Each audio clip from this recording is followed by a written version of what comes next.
wake me up to another good morning. Time to go.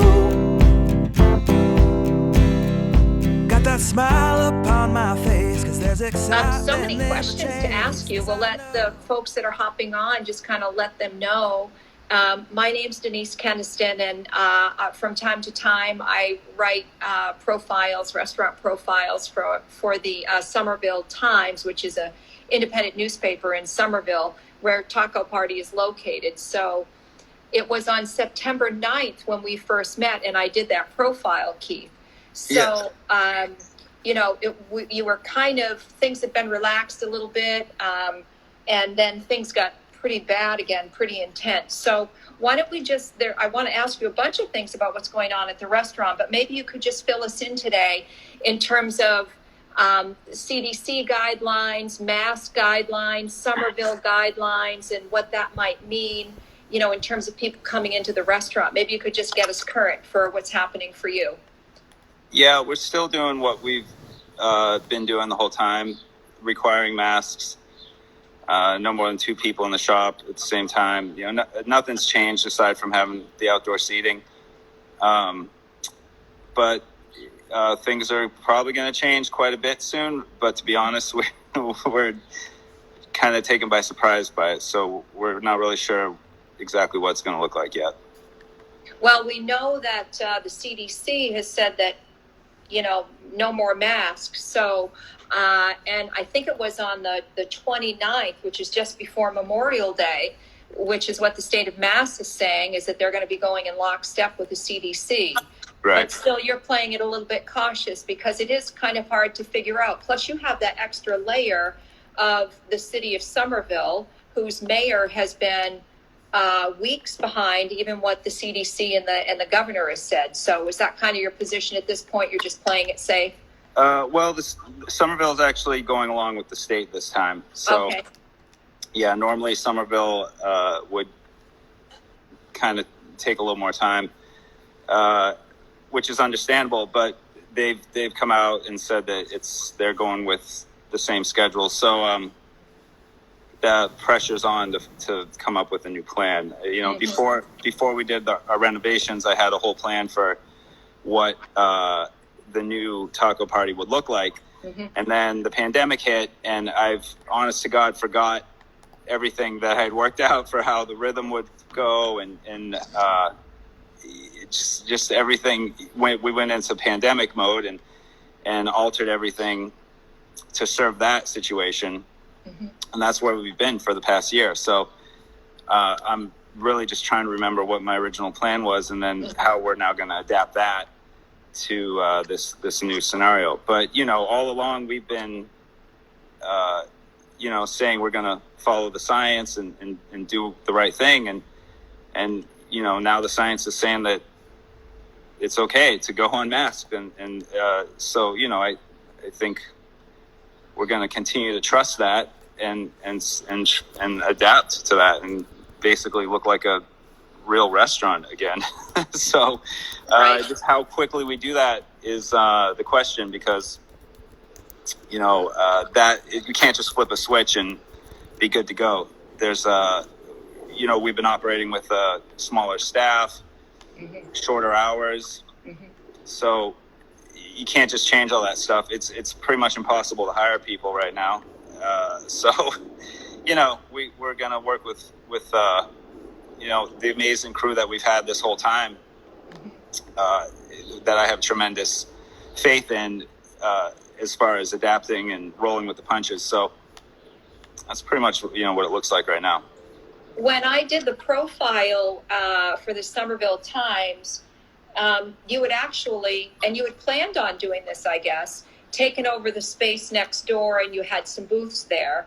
Of course, nobody could sit there, and you had a bar where you had started serving more alcohol, I guess, and beer and such. Yeah. So, and those are the plans that you're talking about that sort of just got a little bit, who can think about that when you're just, keeping up with the pandemic.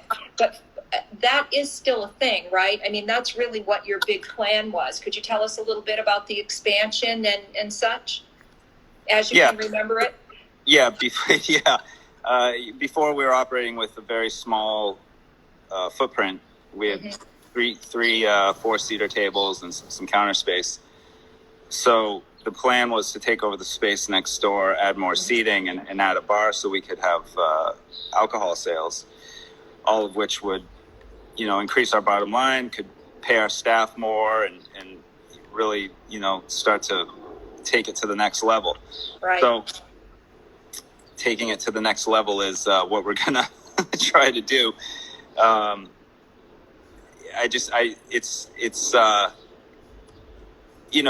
It was the obvious next step for us, being just a truck, and we went from a truck to a small restaurant.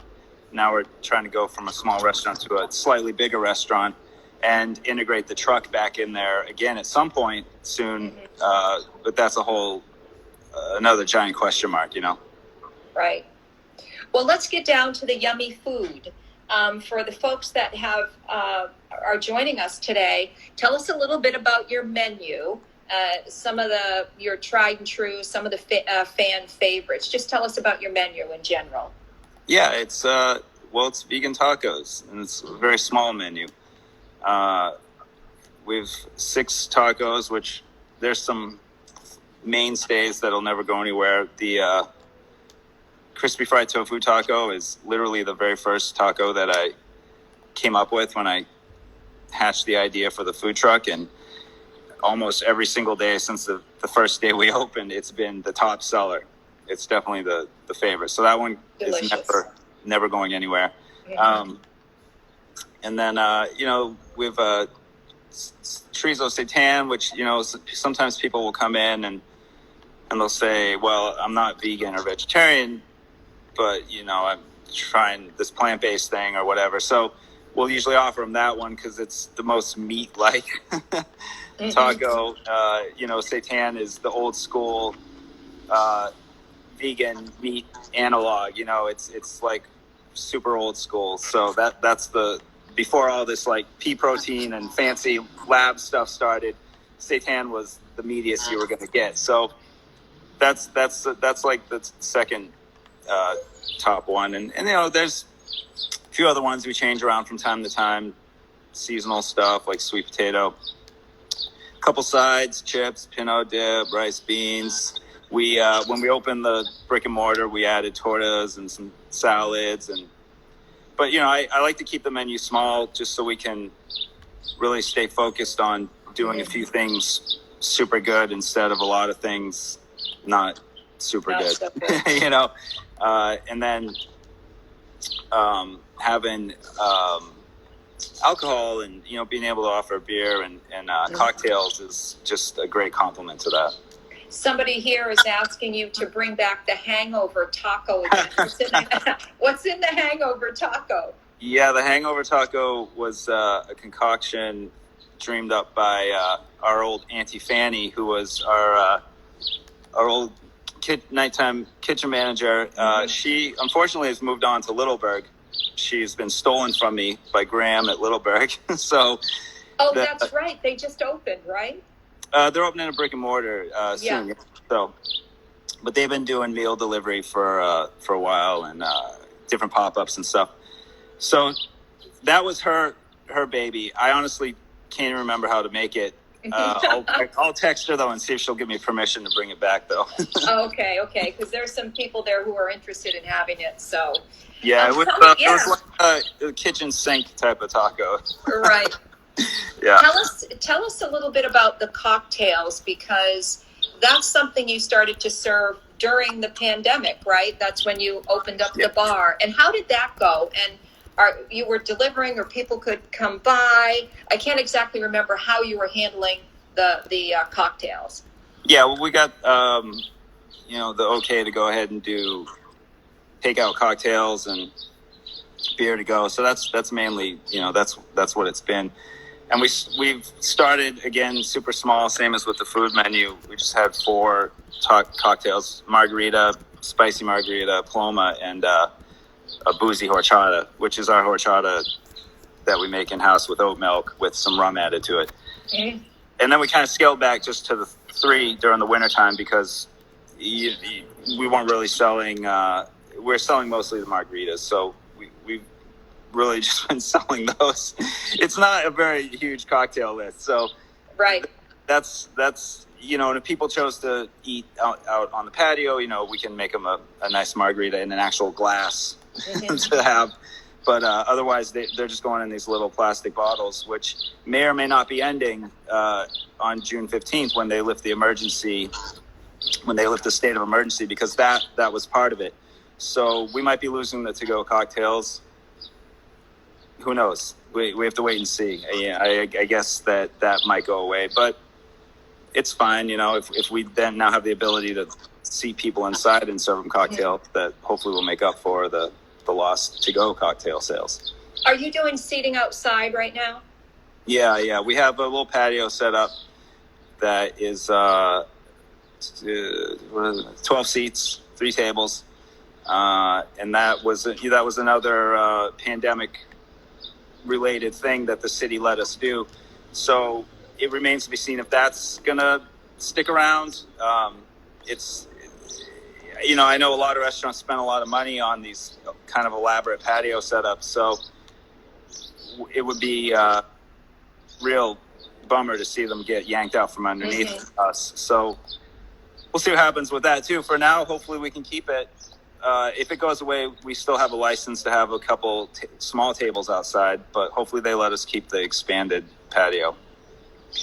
Okay, someone is asking, will you be requiring masks still, regardless of state and CDC recommendations? Also, what about full capacity and social distancing? I think you answered that when we first started talking, but this person came on just now, so maybe you could mention that one more time. Yeah, like I said earlier, trusting the science like we've been doing all along. If they're saying it's okay, I don't see any reason to stop trusting the science. So, but with that being said, I've scheduled a meeting tomorrow with my whole staff where we're going to sit down and talk about it and make sure that we're all comfortable with that being the situation. If it's something that the majority of the team isn't, quite completely comfortable with, maybe we'll have to ease into it or come at it from a different angle. But it still kind of remains to be seen. Like I said, this has just kind of been dropped in our lap Right. week, so we're figuring it out in real time. But it doesn't start until June 19th anyway. Like, for example, up in Maine, they're going without masks. It's business as usual up there, and I think it's the same thing in New Hampshire. I was speaking with some people up there. But regardless, the changes won't be happening there in Somerville for you all until June 19th. Is that your understanding? No, May 29th. May 29th. Okay, great. You had just said June 19th, and I'd seen that. May 29th, they're lifting all restrictions, but the state of emergency goes until June 15th. I got it. Okay. The state of emergency, what relates to that are those emergency, the legislation as far as to-go cocktails. I see. That's so it's kind of a two-part thing. Right. Kind of hard to track. So, what did you learn anything about running a restaurant? Did you learn anything through the pandemic? I think I know the answer to that. So maybe it should be, what did you learn, and how did you survive? Boston restaurants, we would read every day 3, 4, 5 that were folding up. How did you stay open?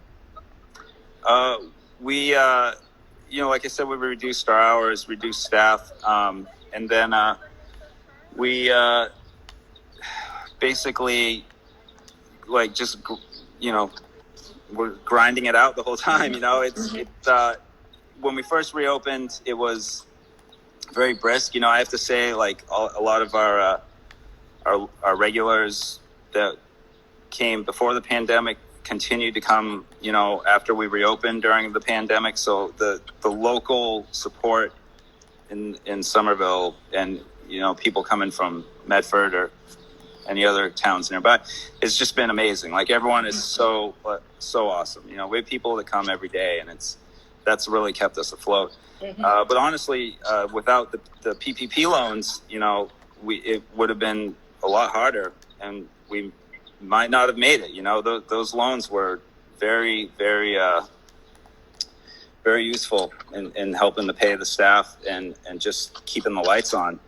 So thankfully we had that option. Otherwise it would have been tough. And I think if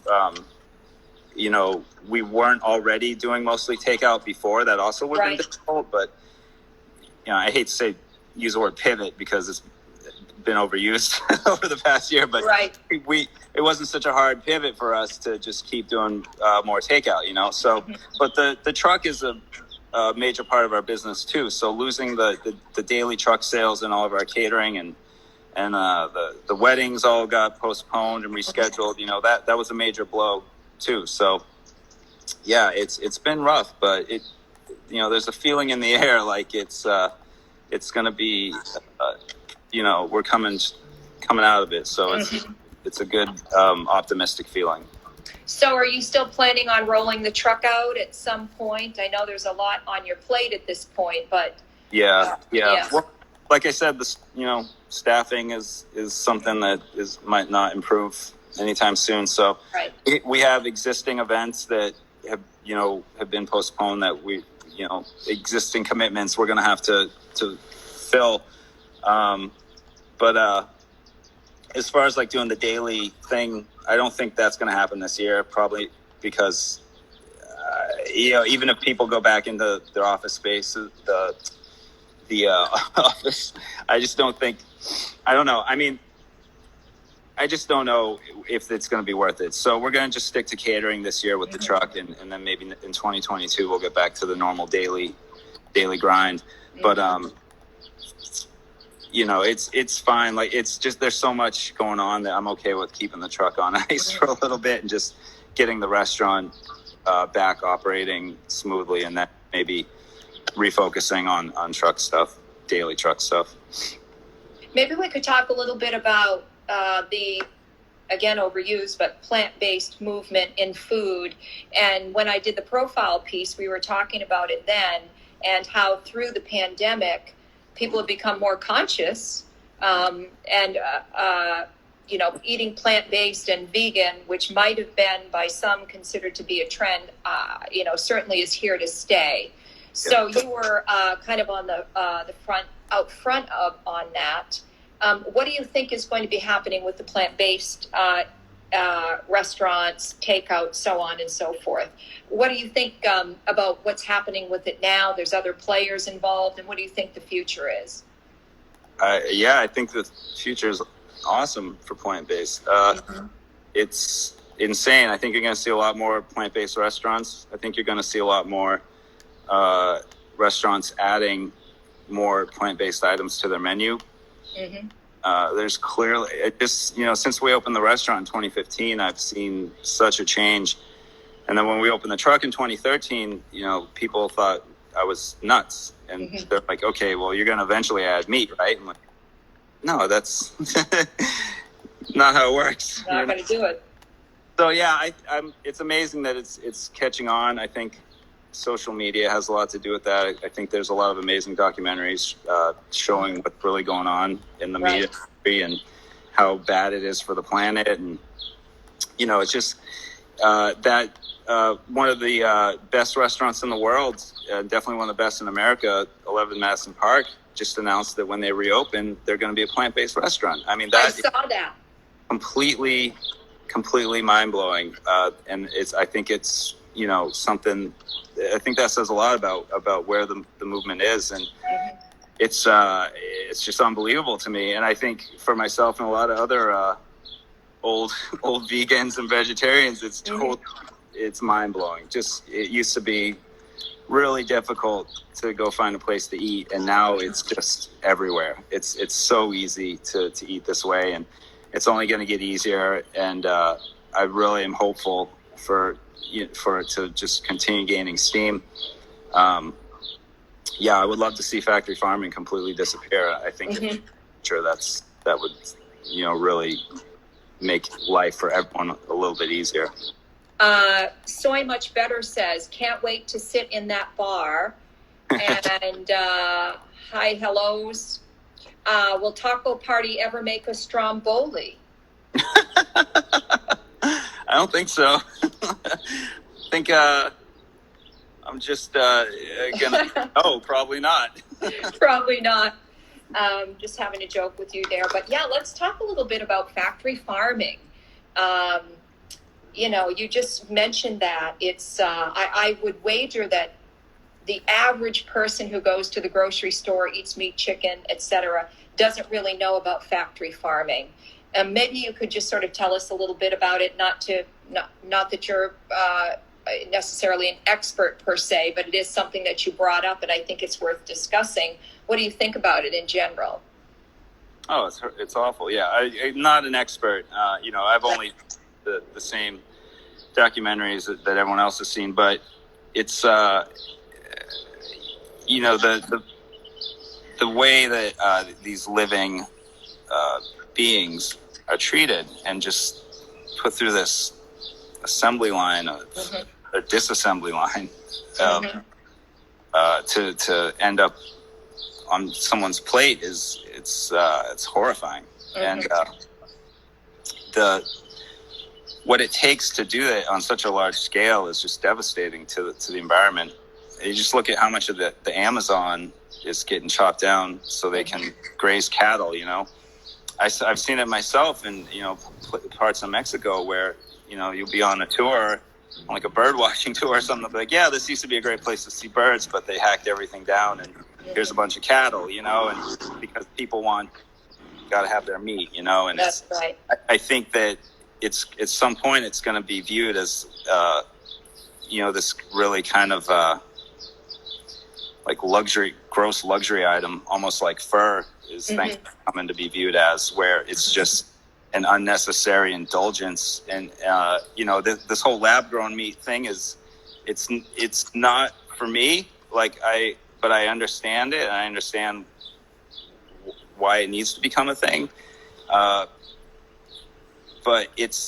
I think when you look at that eventually and go, well, I can have the same exact thing, hopefully at the same price point, and it doesn't include any suffering.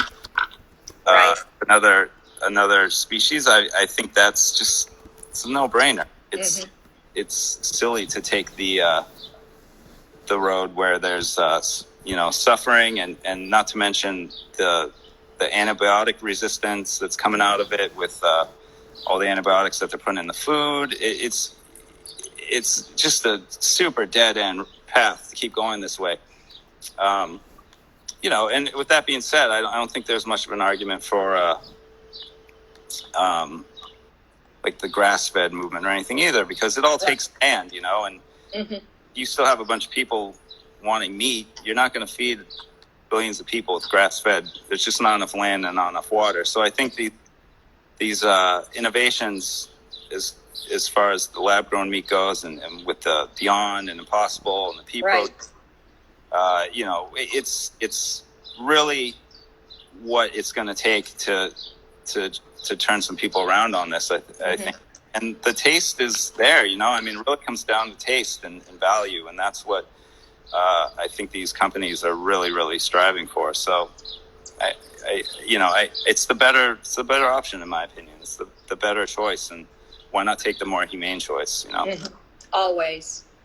I'm wondering, how are you doing on sourcing your raw goods? And I am curious, do you use Beyond or Impossible or both, or is there another alternative that I'm not aware of?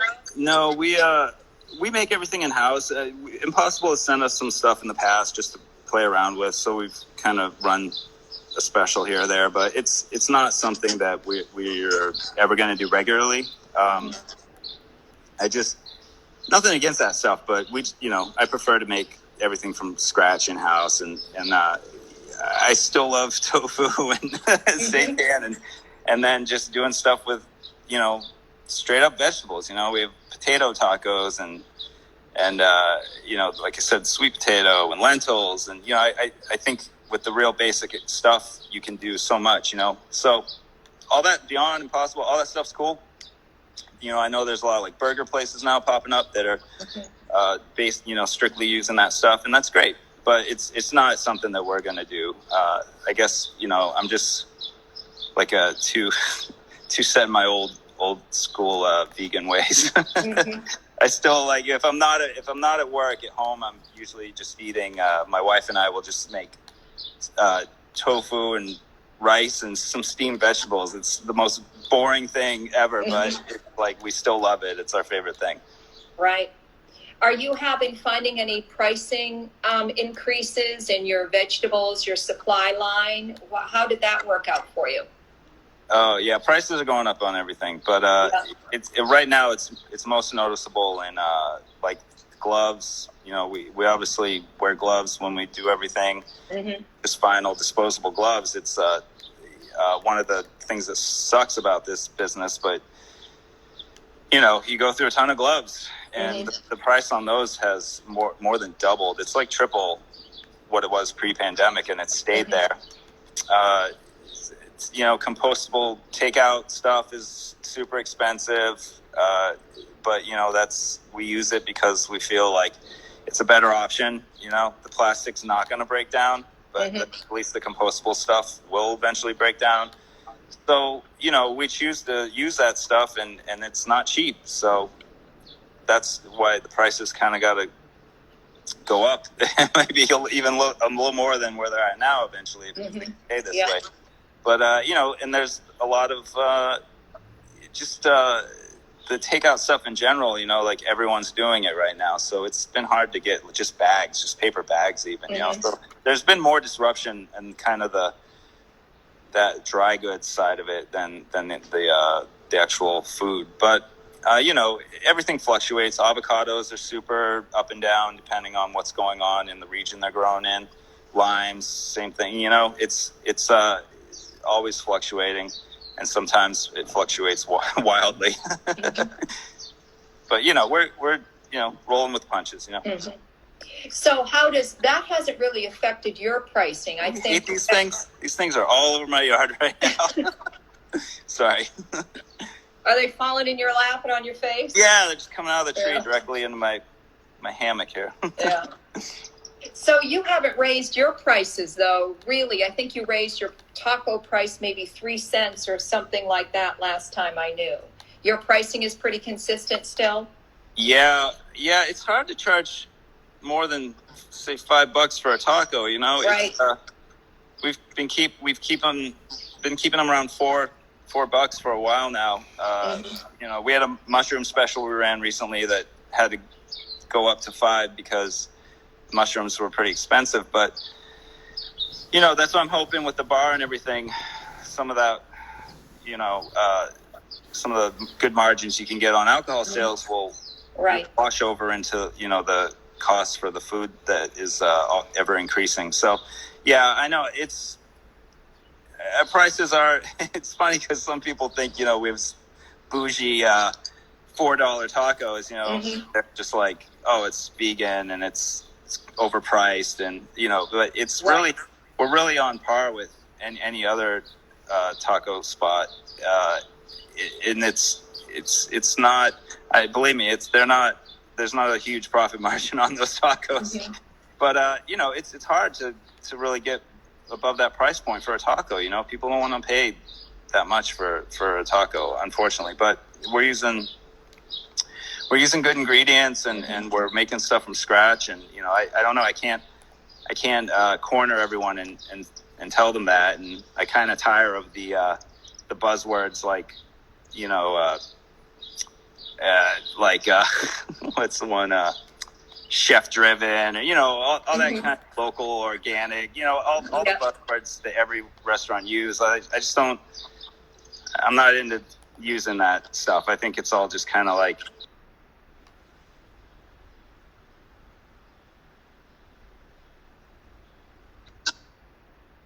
I did use those kind of buzzwords, people would be like, oh, it's, you know, I'm fine with paying, you know, $4 for a taco, but maybe because we appear more of like a fast, casual, you know, grab and go kind of place, that sometimes people are taken aback by it. But it's really, I'm telling you, it's if anything, the prices will have to raise eventually, but hopefully not. We'll see. I just kind of wing it, you know, like, we'll see. Well, and, you know, especially with the pandemic, that was the way, I mean, that's the way you have to do it. And the restaurant world is forever shifting. supplies change, shift. People's appetites change. Different things are more appealing. Certain things come and go. So, you do have to sort of keep on top of that. Yeah. Yeah. It's, it's this business is very, very, you're fighting all the time, and you're constantly adapting and rolling with the punches and, right. Surviving, like I don't want to make it sound like it's awful. It's not awful. Otherwise I wouldn't be doing it, but you got to stay on your toes, Right. So, we've gotten quite used to staying on our toes. Well, I'll tell you what, I love those tacos. I come in about once a month. Oh, awesome. So really love the tacos. Is there anything else about Taco Party and what you're doing and reopening or getting back to normal that I haven't thought to ask you about today? No, I would just say that just to bear with us as we get used to this new normal, old school normal, whatever you want to call it. It's going to take a lot of adjustment, and not just us, every restaurant. People aren't going to have the staff that they need. People are going to be rusty, generally just would hope that people kind of understand that and understand that we're doing our best, and we probably are going to screw up a lot and mess up some orders, but we'll get there.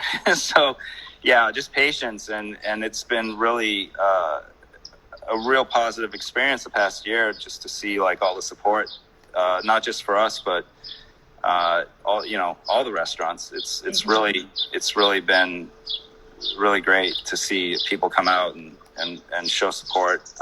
So yeah, I mean, just keep doing what you're doing, people, being cool and letting us do our thing and figure it out in real time, and just keep coming and drinking and eating and enjoying the food that we love making for y'all. That's great.